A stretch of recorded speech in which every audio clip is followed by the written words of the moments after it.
Partie 1. Le problème d'attendre l'apparition des symptômes. Voici le problème avec la façon dont la plupart des gens perçoivent les soins de santé aujourd'hui. Le système est fondé sur l'attente. Vous attendez que quelque chose n'aille pas. Vous attendez que votre corps vous donne un signe d'alerte. Ensuite, vous allez chez le médecin, vous faites des analyses de sang standard, et si rien n'est signalé, on vous dit généralement que tout semble normal et de revenir l'année suivante.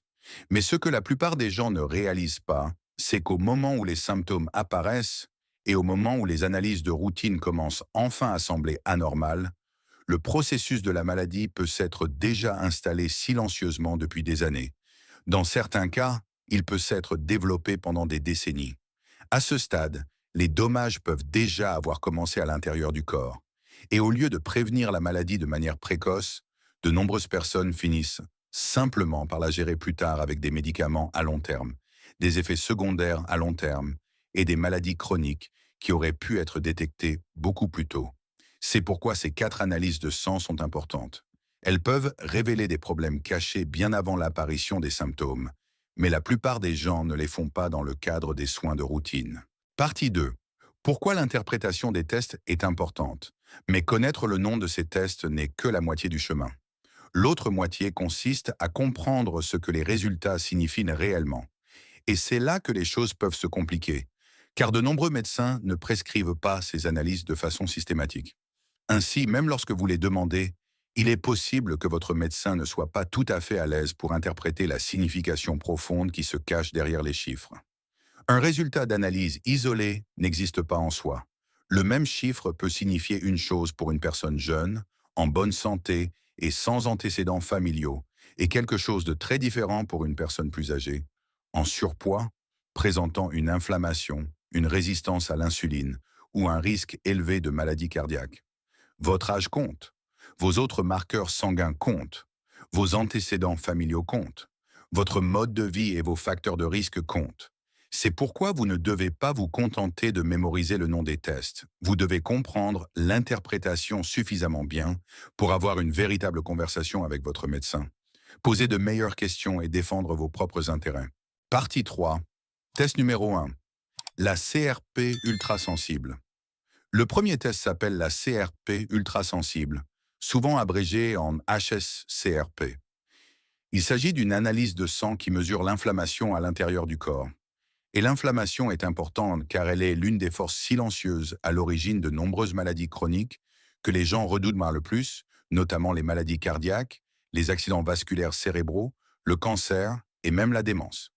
Vous avez peut-être déjà entendu parler du test de la CRP classique. Les médecins le prescrivent souvent lorsqu'ils recherchent pas quelque chose d'évident, comme une infection grave ou une poussée auto-immune. Mais la CRP classique est conçue pour détecter des pics d'inflammation plus importants. La CRP ultrasensible est différente. Elle peut détecter une inflammation de bas grade, latente. C'est le genre d'inflammation qui ne provoque généralement ni douleur, ni fièvre, ni aucun symptôme clair. Vous pouvez vous sentir parfaitement bien. Vos analyses standards peuvent nous sembler normales. Mais au plus profond de vos vaisseaux sanguins, ce processus inflammatoire silencieux peut déjà être en train de causer des dommages. C'est ce qui rend la HSCRP si importante. Elle vous donne un moyen de mesurer un fardeau invisible qui pourrait s'accumuler silencieusement pendant des années. Et quand il s'agit du cœur, c'est encore plus important. Car l'accumulation de plaques dans les artères n'est pas seulement une question de cholestérol. Elle est également fortement liée à l'inflammation. Partie 4. Pourquoi l'inflammation modifie le risque cardiaque? C'est là que beaucoup de gens sont surpris. Pendant des années, la plupart des conversations sur les maladies cardiaques se sont fortement concentrées sur le cholestérol. Et le cholestérol reste extrêmement important. Le LDL et l'ApoB comptent car ils sont les principaux moteurs de l'accumulation de plaques à l'intérieur des artères. Mais le cholestérol ne fait pas tout. L'athérosclérose, qui est de l'accumulation de plaques à l'intérieur des artères, est également une maladie inflammatoire. Cela signifie que 2 personnes peuvent avoir le même taux de LDL ou même le même taux d'ApoB, mais leur risque réel peut ne pas être le même. Si une personne présente une inflammation chronique plus élevée, elle peut courir un risque beaucoup plus grand de crise cardiaque ou d'accident vasculaire cérébral. L'une des principales études ayant permis de le démontrer est l'essai Cantos. Dans cette étude, les chercheurs ont examiné plus de 10 000 personnes qui souffraient déjà d'une maladie cardiaque connue. Leur cholestérol LDL était relativement bien contrôlé, avec un LDL médian d'environ 82 mg par décilitre. Mais elles présentaient toujours une HSCRP élevée, ce qui signifie que l'inflammation était toujours active. Les chercheurs ont utilisé un traitement qui a réduit l'inflammation sans abaisser le LDL.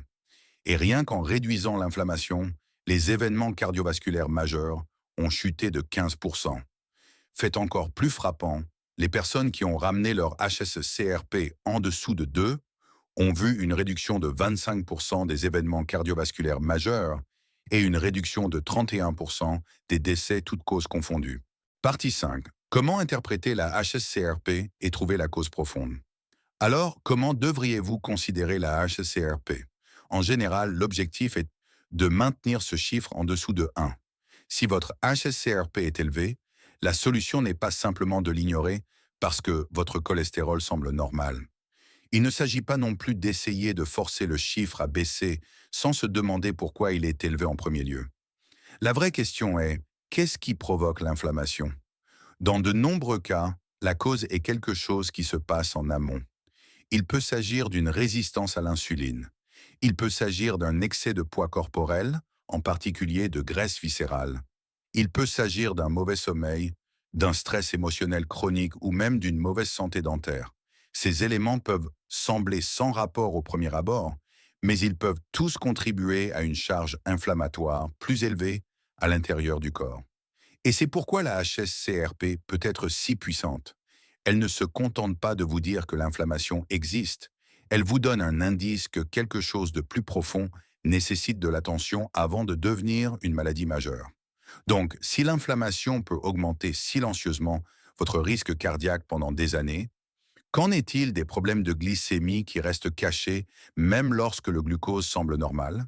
Cela nous amène au deuxième test. Partie 6, deuxième test. L'insuline à jeun. Le deuxième test est l'insuline à jeun, et c'est l'un des tests les plus fréquemment oubliés dans les soins de santé de routine. La plupart des gens connaissent la glycémie à jeun et l'hémoglobine glyquée, HbA1c. Ce sont les analyses que les médecins utilisent souvent pour dépister les problèmes de glycémie ou le diabète. Mais voici le problème. La glycémie à jeun et l'HbA1c peuvent paraître tout à fait normales pendant des années, alors même qu'une résistance à l'insuline se développe déjà en arrière-plan. Pour comprendre pourquoi, il faut comprendre le rôle de l'insuline. L'insuline est une hormone libérée par le pancréas après avoir mangé. L'une de ses principales fonctions est de déplacer le glucose de votre circulation sanguine vers vos cellules, où ce glucose peut être utilisé comme énergie ou stocké pour plus tard. Mais lorsque vos cellules commencent à devenir moins réceptives à l'insuline, votre pancréas ne baisse pas simplement les bras. Au contraire, il travaille plus dur. Il libère de plus en plus d'insuline pour forcer le glucose à entrer dans les cellules, en particulier les cellules musculaires. Cette insuline supplémentaire peut maintenir votre glycémie à un niveau apparemment normal pendant longtemps. Ainsi, lorsque vous vérifiez votre glycémie à jeun ou votre HbA1c, tout peut sembler aller bien. Mais en coulisses, votre pancréas fait peut-être des heures supplémentaires juste pour maintenir ces chiffres dans la norme. C'est ainsi que la résistance à l'insuline peut se cacher au grand jour. Votre glycémie semble normale.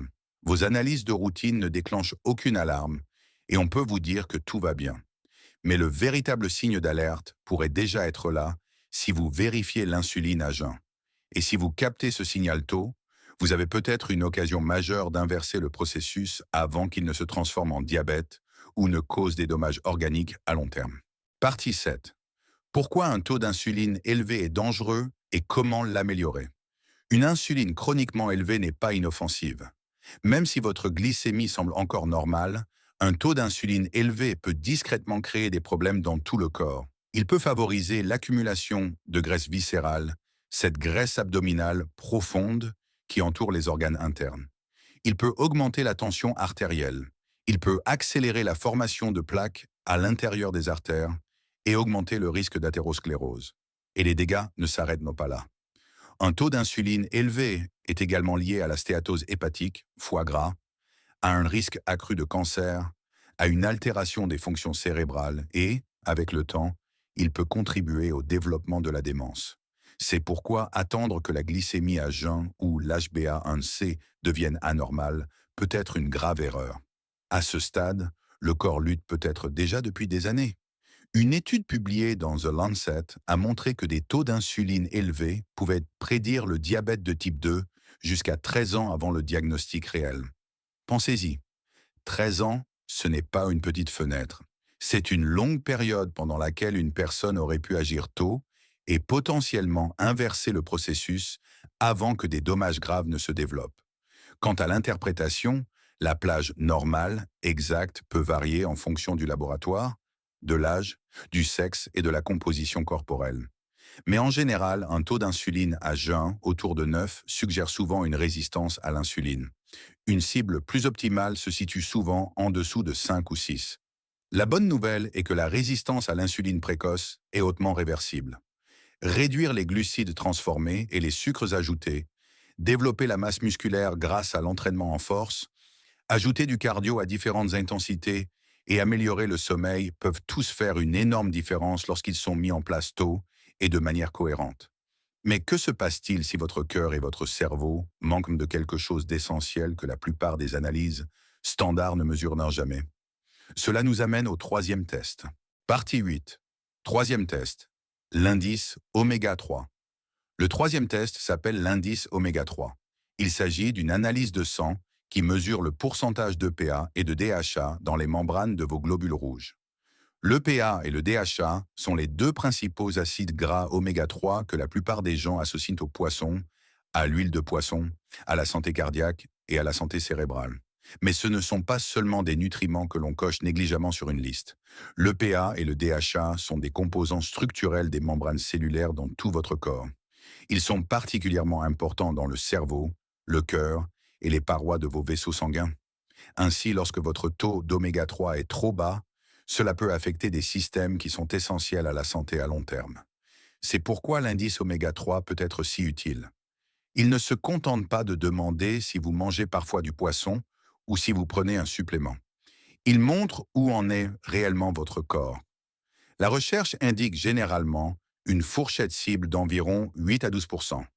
C'est la fourchette la plus systématiquement associée à des avantages cardiovasculaires et neurocognitifs.